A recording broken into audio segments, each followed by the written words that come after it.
तो गाजीपुर से खबर है, जहां पर पहुंचे सुभाषपा अध्यक्ष ओम प्रकाश राजभर ने विभिन्न मुद्दों पर बयान दिया। अखिलेश यादव के गायत्री प्रसाद के घर जाने के सवाल पर बोलते हुए ओपी राजभर ने कहा कि पिछड़े सपा का साथ छोड़ चुके हैं, जबकि अखिलेश यादव दगे हुए कारतूस इकट्ठा कर रहे हैं।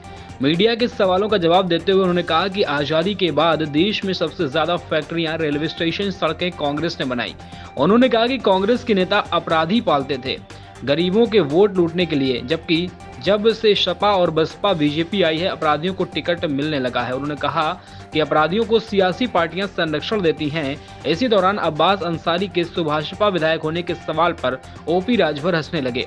उन्होंने कहा कि यह सरकार बुलडोजर की सरकार है, पिछली सरकार गुंडों की सरकार है। प्रसाद जी ने उन दोनों को पार्टी से गमन के आरोप में निकाला था।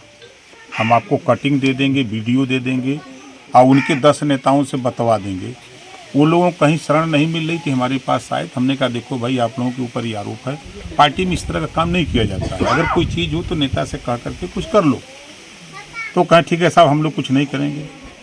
अभी आपको कुछ ही दिन के बाद दिखाऊंगा।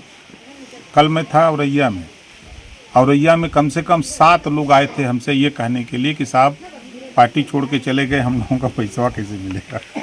जी, प्रदेश की सरकार बार बार कह रही है कि अपराधी प्रदेश छोड़कर चले गए हैं, वहीं प्रतापगढ़ में दिन दहाड़े हत्या हो जाती है, क्या कहेंगे?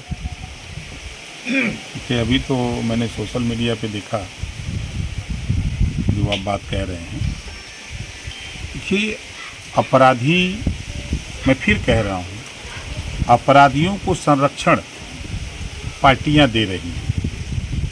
अपराधियों को संरक्षण पार्टियां दे रही हैं। उदाहरण कानपुर से हम शुरू करें, विकास दुबे।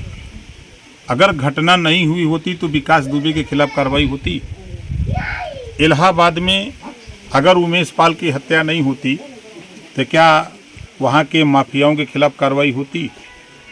गोंडा में अगर माफिया ने कार्रवाई नहीं किया होता, हत्या नहीं किया होता तो कार्रवाई होती। मैनपुरी में जब अपराधी अपराध करता है तब पार्टियां जाग रही हैं। हम कह रहे हैं कि जितने भी अपराधी हैं, सरकार के पास रजिस्टर नंबर 8 है थाने पर। मेरे दरोगा जी बेहतर जानते हैं। रजिस्टर नंबर 8 होता है थाने पर, जिसमें अपराधी प्रवृत्ति के व्यक्तियों का वो लेखा जोखा रहता है। हम लोगों के पास नहीं रहता है। आपके पार्टी से विधायक है अब्बास अंसारी, जो मऊ सदर सीट से विधायक भी है। हम क्या कह रहे हैं जी, हम भी तो वही बतिया कर रहे जो आप पूछ रहे हो। अच्छा, एक चीज़ और देखा जाए तो लगातार अपराधियों पे बुलडोजर की कार्रवाई की जा रही है। क्या यह रफ्तार 2024 तक दिखाई देगी? देखिए, अगर देखा जाए तो मैं फिर कह रहा हूँ कि ये सरकार जो बनती है प्रदेश में, वो सरकारें जानी जाती हैं अपने अपने नाम से। जैसे ये सरकार बुलडोजर की सरकार है, जैसे आप कह रहे हैं। पिछली सरकार गुंडों की सरकार कहते थे लोग। हर सरकार को किसी न किसी नाम से जोड़ा जाता है। उनके अपने काम करने का तरीका अलग अलग। प्रदेश में अमन चैन भाईचारा पैदा करने के लिए, प्रदेश के विकास में जो लोग बाधक हैं उन पे कैसे नकेल लगाई जाए। कुछ पार्टियां, प्रकाश जी, अखिलेश यादव एक बार फिर गायत्री प्रसाद प्रजापति याद आ रहे हैं। कभी गायत्री प्रजापति जी से मिलने वो जेल नहीं गए, लेकिन 24 लोकसभा चुनाव करीब आते ही उनके घर गए और बीजेपी को गायत्री प्रसाद जानबूझकर कह रहे हैं कि वो जेल भेज रहे हैं। क्या कहेंगे आप कुछ? पहले तो आज दुखद घटना है। उस घटना में हम लोग दरवाज़ा करने के लिए हमारी पार्टी के नेता और हम लोग इधर आए हैं। अब जहाँ तक सवाल आपने राजनीतिक किया, देखिए, जब सत्ता में पार्टी रहती है, समाजवादी पार्टी जब सत्ता में थी तब याद नहीं आए अति पिछड़े। अब पिछड़ा जब साथ छोड़ दिया है तो अब दगे हुए कारतूस इकट्ठा कर रहे हैं। दगे हुए कारतूस जो लंबे समय से जेल में हो, किसी के दुख सुख में जा न रहा हो, उस व्यक्ति के यहाँ जाने से वो संदेश देना चाहते हैं कि प्रजापति हमको वोट दे दे। अब वो कल्चर जो फैल गया है, अब पूरे प्रदेश का प्रजापति भागीदारी पार्टी प्रेमचंद प्रजापति के यहाँ चला गया। अब जमाना गया। ओम प्रकाश जी, देखा जाए तो आप कभी कांग्रेस की तारीफ कर रहे हैं, कभी भाजपा की तारीफ कर रहे हैं। 2024 को लेकर आप इतने कंफ्यूज क्यों दिख रहे हैं? नहीं देखिए, पहले तो आप लोग कंफ्यूज मत होइए। हम क्या बोलते हैं उसको समझिए।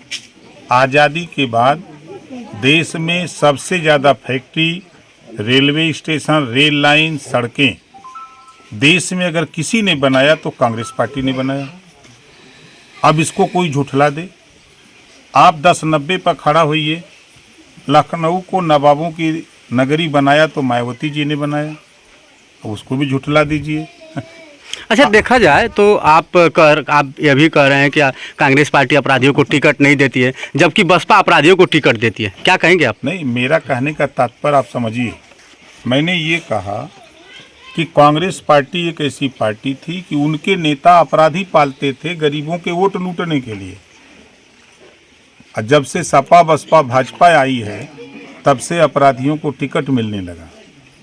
अब अपराधी खुद जब देख ले कि हम वोट लूट के नेता बनाते हैं तो क्यों ना हम खुद वोट लूट करके हम क्यों ना नेता बन जाएं। अच्छा ओम प्रकाश जी, देखा जाए तो आप जिसको आप छोटा भाई कहते हैं संजय निषाद जी को, वह आपकी पार्टी में घुसपैठी कर रहे हैं, छेदमारी भी कर रहे हैं, क्या कहेंगे? जब परिवार बढ़ता है तो उसमें निश्चित है कि दो लोग इधर उधर होते रहते हैं। और मज़े की बात आप उन्हीं से पूछिएगा। 2016 में निषाद जी